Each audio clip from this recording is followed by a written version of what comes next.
भगवा में पूर्वोत्तर। नमस्कार, आपके साथ मैं लावनी विनीत हूं और बहुत विशेष आज की प्रस्तुति है। सत्ता का महासंग्राम भारतीय जनता पार्टी के लिहाज से बहुत महत्वपूर्ण रहा।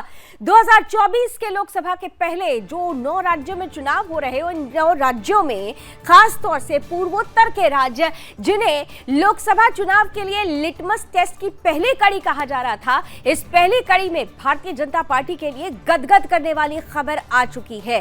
त्रिपुरा में जहां एक बार फिर से अपने दम पर सरकार बनती हुई नजर आ रही है भारतीय जनता पार्टी की, तो वहीं नागालैंड में भी जीत का जश्न है, क्योंकि गठबंधन के साथ जीत नजर आ रही है। मेघालय में भले ही भारतीय जनता पार्टी अभी सरकार बनाने की स्थिति में नहीं है, लेकिन जैसा कि पिछली बार हुआ था कि एनपीपी जो सबसे बड़ी पार्टी बनकर इस बार उभरी है, उसके साथ मिलकर सत्ता में जरूर थी, तो ऐसा अंदाजा ऐसा लगाया जा रहा है, अनुमान, कि भारतीय जनता पार्टी मेघालय में भी सरकार में नजर जरूर आएगी। यानी कुल मिलाकर अगर देखा जाए तो पूर्वोत्तर सीधे सीधे भगवामय हो रहा है। इन सब के बीच लगातार प्रधानमंत्री नरेंद्र मोदी का एक बयान फिर से उमड़ घुमड़ कर रहा है, जहां पर उन्होंने लगातार विपक्ष पर हमला करते हुए कहा था कि विपक्ष प्रधानमंत्री नरेंद्र मोदी के लिए लगातार अपमानजनक टिप्पणी कर रहा है, उनके मरने की बात कर रहा है, मोदी तेरी कब्र खुदेगी ऐसी नारेबाजी कर रहा है। लेकिन यहां तो लोग कह रहे हैं कि मोदी तेरा कमल खिलेगा।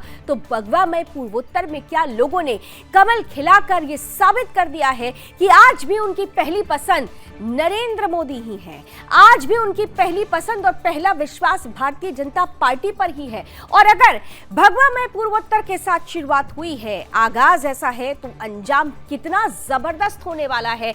विपक्षी पार्टियों के लिए कितनी चुनौती है, खास तौर से कांग्रेस के लिए कितनी बड़ी चुनौती है आज के नतीजे, आज सत्ता के महासंग्राम में, ये सब कुछ जानने समझने की कोशिश करेंगे। लेकिन आइए उससे पहले सबसे पहले देख लेते हैं वो रिपोर्ट जो बता रही है कि किस तरीके से पूर्वोत्तर इस वक्त भगवा में हो रहा है।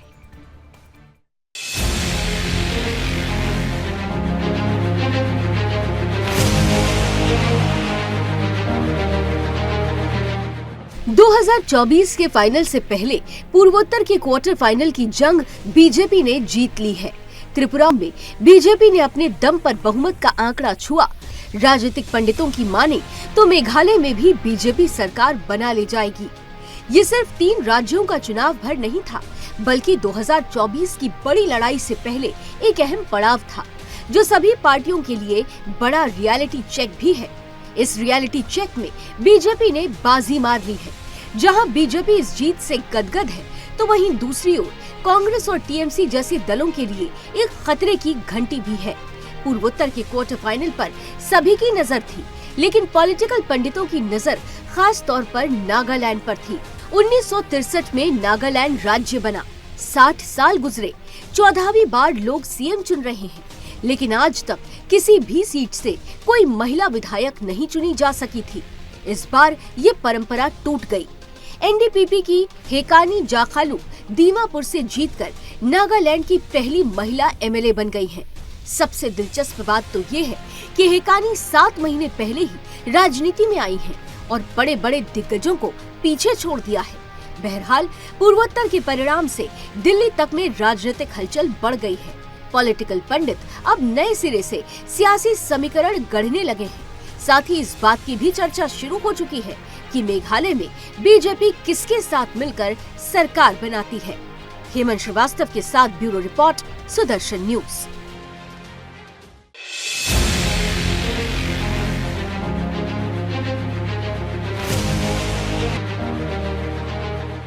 तो पूर्वोत्तर से भारतीय जनता पार्टी के लिए अच्छी तस्वीर आ चुकी है। जीत के साथ ये साफ तौर पर संकेत मिल रहे हैं कि लोकसभा चुनाव से पहले जो 9 विधानसभा चुनाव में चुनाव होने हैं, 9 विधानसभा राज्यों में जो चुनाव होने हैं, अगर वहां पर जीत के साथ खाता खुलता है तो वाकई ये एक अच्छा संकेत हो सकता है। आइए इसी सवाल के साथ चलते हैं अपने अतिथियों के पास और सबसे पहले भारतीय जनता पार्टी से हमारे साथ समीर घोष जी हैं। समीर जी, एक्ट ईस्ट ये कहा था प्रधानमंत्री नरेंद्र मोदी ने साल 2014 में, जब उन्होंने प्रधानमंत्री पद की शपथ ली थी। उसके बाद ही पूर्वोत्तर की तरफ देखते हुए अब उन्होंने कहा था केवल लुक ईस्ट से काम नहीं चलेगा, एक्ट ईस्ट से काम चलेगा।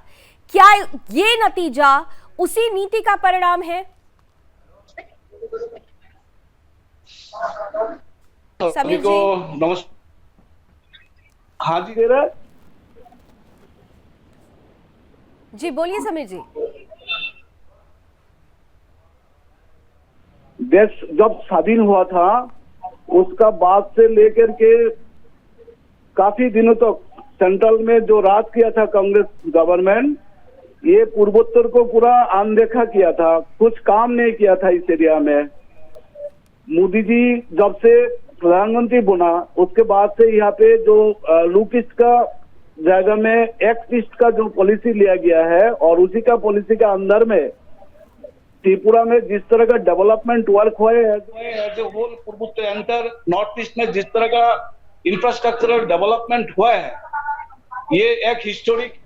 और त्रिपुरा स्पेशली त्रिपुरा में जब से 2018 में जब बीजेपी का सरकार यहाँ पे गठित हुआ उसके बाद से यहाँ पे with the help of central government Tripura में जिस तरह का डेवलपमेंट हुआ है, स्पेशली इंफ्रास्ट्रक्चर से लेकर के हेल्थ बोलिए, इंडस्ट्री बोलिए, एजुकेशन बोलिए, हर चीज में जिस तरह का डेवलपमेंट हुआ है, ये पिछले 65 इयर्स जो राज किया था कांग्रेस राज किया था उसको उस टाइम में कोई डेवलपमेंट नहीं हुआ था त्रिपुरा में। यानी अगर त्रिपुरा के लिहाज से बात किया जाए तो पिछली बार जो प्रचंड जीत हुई थी, जब चलो पलटाई का नारा दिया गया था तो जनता ने पलट दिया था पूरी तरह से।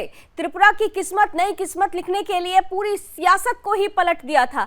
और इस बार उन 5 सालों में किए गए कार्यों का परिणाम अगर आप इसे मानते हैं तो इसे कहा जा सकता है कि आपके लिए एक अच्छी तस्वीर है। मैं आपके पास दोबारा आती हूँ, लेकिन चंद्रमोहन जी आपके पास आते हुए देखिए, जब हम पूर्वोत्तर की बात करते हैं तो हमें वो इतिहास भी याद होता है जहां पर पूर्वोत्तर में आप लोगों का दबदबा हुआ करता था, कांग्रेस का एक दबदबा था।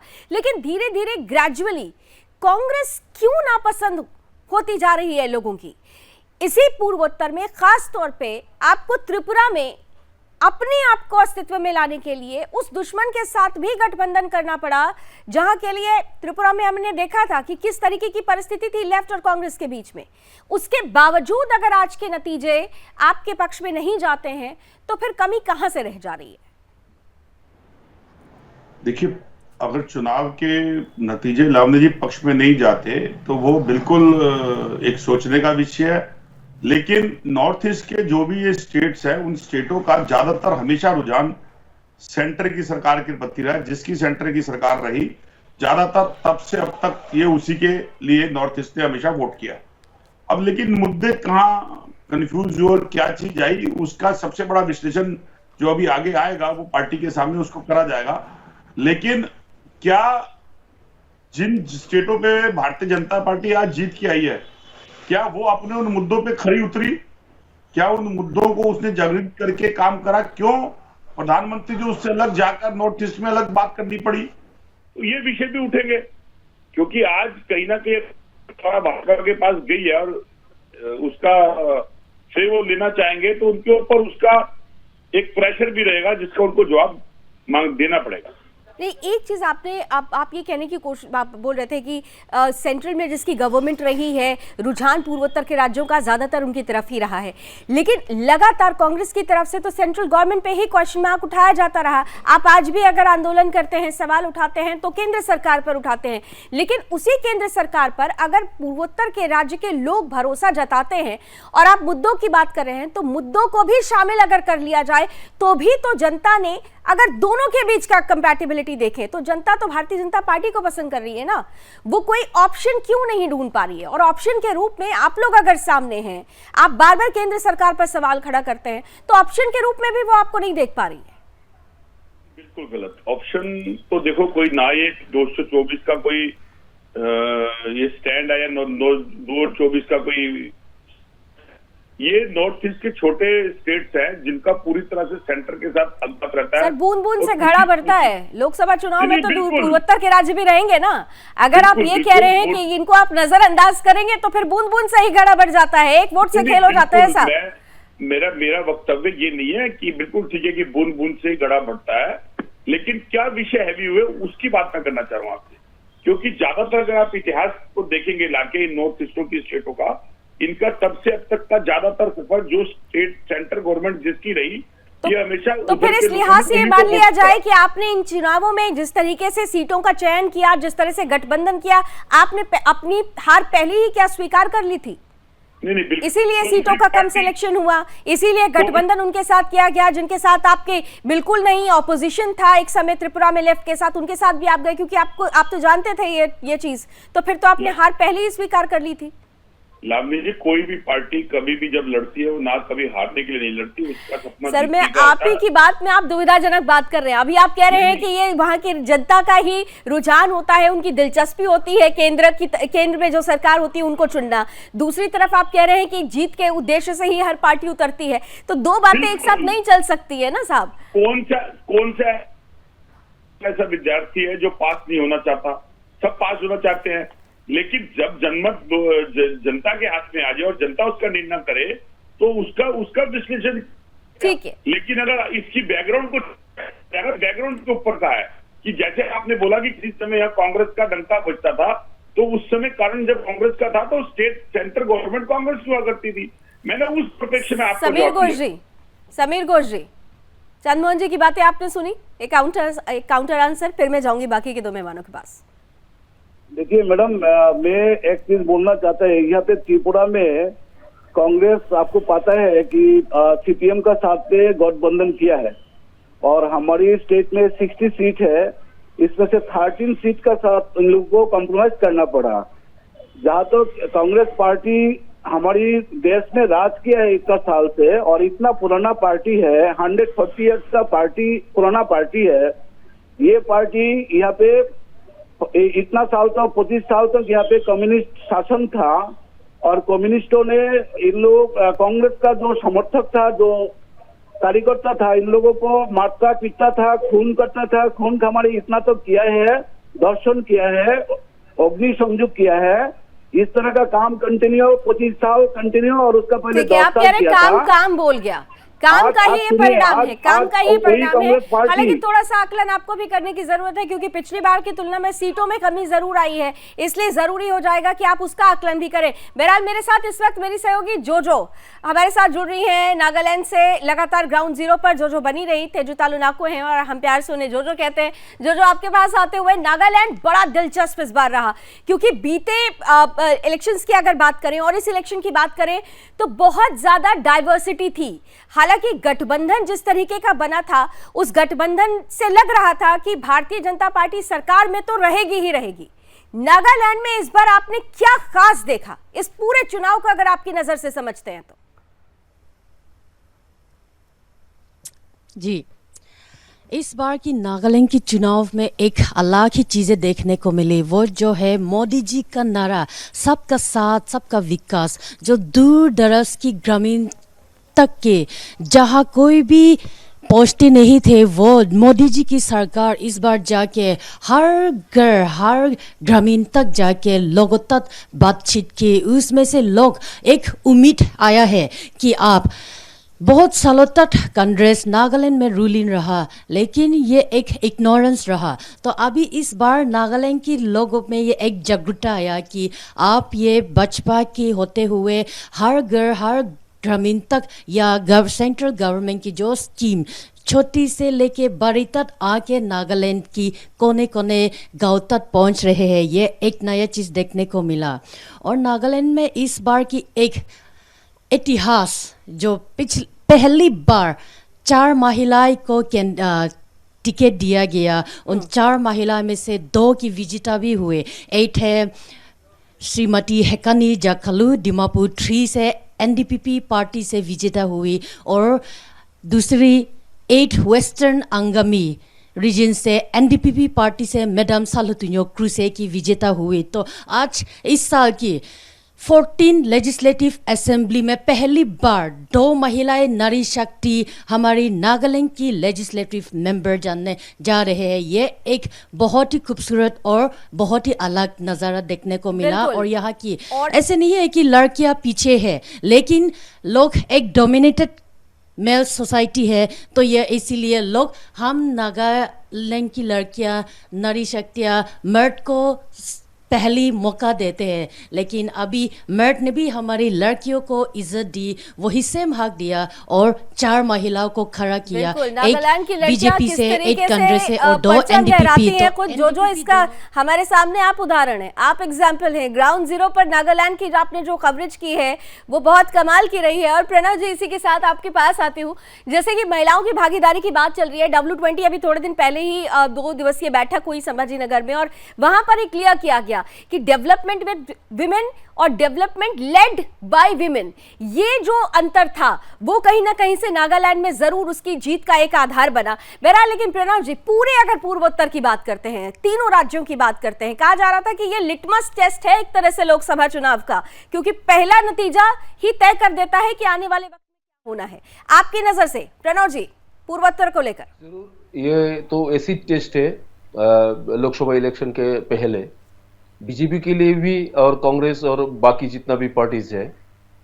पूरा उत्तर पूर्वांचल और नॉर्थ ईस्ट और पूरा देश में आप मोदी जी के तरफ, मोदी जी के ऊपर एक विश्वास है अभी का। ये बात सही है, डेवलपमेंट हो रहा है, रेल कनेक्टिविटी और वगैरह वगैरह हो रहा है। लेकिन मैं त्रिपुरा में आ जाऊंगा सीधे। यहाँ पर बीजेपी जीता है, इलेक्शन दोबारा विधानसभा दखल किया है, लेकिन इसमें बीजेपी को भी चिंता का बात है। उनका 44 सीट था उनका एलाइज के साथ, अभी ये नीचे नमकर आ गया 33 पे, बीजेपी 32 और उनका allies IPFT indigenous peoples party उनको आ गया सिर्फ 1 में। इसके ऊपर बीजेपी को भी सोचना चाहिए। और मेरा ही है त्रिपुरा में स्पेशली यहाँ पर उभर कर आया एक नया चीज, ये है तिप्रामोथा पार्टी। ये पार्टी खुद प्रद्युत देवबर्मन के लीडरशिप में ये पार्टी 13 सीट जीता खुद, और कम से कम 15 सीटों में बीजेपी को जीतने के लिए सहायता किया। मतलब CPM, कांग्रेस और एलाइज जो है उनको लॉस के पीछे तिप्रामोथा और तृणमूल कांग्रेस एक बड़ा बात है। ये है मेरा बोलना। और त्रिपुरा में जो होता है, आपने एक बड़ा मेजर पॉइंट उठाया। समीर जी, आपके पास आ रही हूँ। आदिवासी बहुल क्षेत्रों में अगर आपको नुकसान होता है, देखिए त्रिपुरा, हम केवल बार बार कह रहे हैं ना कि केवल त्रिपुरा की बात नहीं हो रही है। आज त्रिपुरा, मेघालय और नागालैंड के रिजल्ट जो है आने वाले वक्त के जो विधानसभा चुनाव है कई राज्यों में और आने वाले वक्त में लोकसभा चुनाव के लिए एक आधार बनाएंगे। आदिवासी बहुल क्षेत्रों में अगर आपको नुकसान होता है तो अभी छत्तीसगढ़ में इलेक्शन होना है, अभी मध्य प्रदेश में इलेक्शन होना है, अभी राजस्थान में इलेक्शन होना है, तो ऐसे राज्यों में जो आदिवासी बहुल जो क्षेत्र हैं, क्या उनको कोई मैसेज पहुंचेगा? क्या वहां पर इसका कोई इंपैक्ट पड़ सकता है? समीर जी, में आपको पता है कि 20 रिजर्व सीट है, ST सीट 20 है। आउट ऑफ 20 तिप्रामोथा का 13 सीट मिला है। तो बाकी जो 7 सीट जो है वो बीजेपी का फेवर में गया है। सबसे बड़ा बात है कि बीजेपी आदिवासियों के लिए और खास करके STU के लिए यहाँ पे जिस तरह का पैकेज, जिस तरह का यहाँ पे इकोनॉमिक सपोर्ट दिया है बीजेपी सरकार आने के बाद, ये त्रिपुरा में कभी नहीं हुआ था। पिछले से वो सरकार लेकिन उसका इम्पैक्ट तो नहीं पड़ा ना सर, यही तो सवाल है ना। उसका इम्पैक्ट होना चाहिए था। जो दम 2018 में दिखा था वो दम यहाँ पे इस बार क्यों नहीं दिखा, ये सवाल पूछा जा रहा है आपसे। सवाल तो वही तो मैंने बोल रहा है ना कि ऐसा नहीं है कि 20 जो रिजर्व सीट है 20 के अंदर में 20 के ST जो तिप्रामोथा नया जो शक्ति जो उभर के आया है उसी को मिला है, ऐसा तो नहीं हुआ। हाँ, तो बीजेपी यहाँ पे सपोर्ट है। बीजेपी खास करके त्रिपुरा में, मैं और एक बार रिपीट करना चाहता हूँ, त्रिपुरा में ST समुदाय के लिए बीजेपी सरकार जिस तरह का काम किया है, आप काम की बात करें, आप काम की बात करें, लेकिन मेरा सवाल फिर से वहीं पर आकर अटक रहा है कि अगर आपने काम किया था तो फिर उन क्षेत्रों में जहां पर आपका दबदबा था वहां पर सीटें माइनस क्यों होती हैं? और खासतौर से चंद्रमोहन जी, क्या जो प्रणव जी कहने की कोशिश कर रहे हैं कि अगर तिप्रामोथा थी इसीलिए कांग्रेस को लॉस हुआ, कांग्रेस लेफ्ट गठबंधन को लॉस हुआ? चंद्रमोहन जी जल्दी से सर। अगर हमारी 0 सीटें थी तो 5 से 6 सीटें अगर हम ले रहे हैं, मेघालय के अंदर जहां हमारी पार्टी टूट के किसी और पार्टी में चलेगी उसके बाद भी हम अपनी सीटों को वापसी करें। कस्बा सीट की सीट 33 साल बाद हमने जीती। ऐसे TMC के गढ़ के अंदर हम 51 साल की सीट पे भी गए। लेकिन हाँ, ये जरूर है कि जो 3 स्टेटों के अंदर जहां भाजपा को भी अगर अपनी बढ़त अपनानी चाहिए थी, जिस बढ़त के लिए वो अपने आप को आगे ला रहे थे कि इन्होंने काम करा, जैसे मेरे मित्र अभी घोष साहब बोल रहे हैं काम किया। और आप जहाँ अपनी सीट से सेटिस्फाइड हैं? आपके पक्ष में जो सीट है आप उससे सेटिस्फाइड हैं? होने वाला कोई वक्तव्य नहीं है, हमें वहाँ मेहनत करनी पड़ेगी और हम उसके ऊपर मेहनत पे ध्यान भी रखेंगे, क्योंकि आगे 24 का इलेक्शन है, मेहनत करनी पड़ेगी को लेते हुए। हाँ। चलिए, आपने ये आकलन तो किया कि मेहनत करनी पड़ेगी। जो लास्ट कमेंट आपसे, नागालैंड में जश्न का क्या माहौल है? जल्दी से 20 सेकंड्स में समेटिए, और कब तक शपथ का जो कार्यक्रम है वो कब तक हो सकता है, किस तरीके की परिस्थिति? 20 सेकंड्स में। जी, यहाँ की नागालैंड की जश्न की एक अलग ही सीन है। ऊपर से ये पहली बार लड़कियां महिलाएं की विजेता होने के कारण पूरी महिलाएं जो है, जो पुरानी पास हिस्ट्रीज में जो इलेक्शन के समय जो घर से निकल के बाहर नहीं आते थे, लेकिन इस बार महिलाएं अभी खुश होके आकर सेलिब्रेट करते हुए नजर आ रहे हैं। और इस बार की बीजेपी एनडीपीपी की गठबंधन की 2040 सीट शेयरिंग में से बीजेपी का बड़ा सीट विजेता हुआ है अभी तक की अपडेट के लिए। तो यह साफ है कि बीजेपी और एनडीपीपी ही खुद यह सिंगल मेजोरिटी होके यह सरकार बनेंगे, सरकार बना रही है। और इसीलिए जश्न भी चौतरफा नजर आ रहा है। जश्न की तस्वीरें आपके माध्यम से हम देखते रहेंगे। थैंक यू सो मच आप सभी का हमारे साथ जुड़ने के लिए। समय की कुछ सीमाएं हैं, हमें ये चर्चा यही खत्म करनी होगी, लेकिन ये तो सिर्फ चर्चा का आगाज है। सत्ता का महासंग्राम जिसकी शुरुआत हो चुकी है। 9 राज्य हैं इस बार 2023 में, जहां पर 3 राज्यों में जिस तरीके से भारतीय जनता पार्टी ने प्रदर्शन किया है, ये कहा जा रहा है भारतीय जनता पार्टी के लिए आगे आने वाला समय अच्छा हो सकता है। लेकिन अच्छा समय के पहले कुछ ऐसी चुनौतियां हैं जिससे 2-4 भारतीय जनता पार्टी को होना पड़ सकता है। और विपक्ष के लिए खासतौर से जिस तरीके से कांग्रेस समेटती जा रही है, विपक्ष के लिए, कांग्रेस के लिए अपने आप का मंथन करना भी आज के चुनावी नतीजों के बाद से बहुत ज्यादा जरूरी है। भारत जोड़ो यात्रा का कितना प्रभाव पड़ रहा है, ये भी देखना बहुत जरूरी और समझना है। चलिए, समझने और आकलन करने का ये जो समय है वो आगे बढ़ता रहेगा, हमारी नजर भी बनी रहेगी। अभी बस इतना ही। देश और दुनिया की तमाम खबरों के लिए आप जुड़े रहिए सुदर्शन न्यूज के साथ। जय हिंद।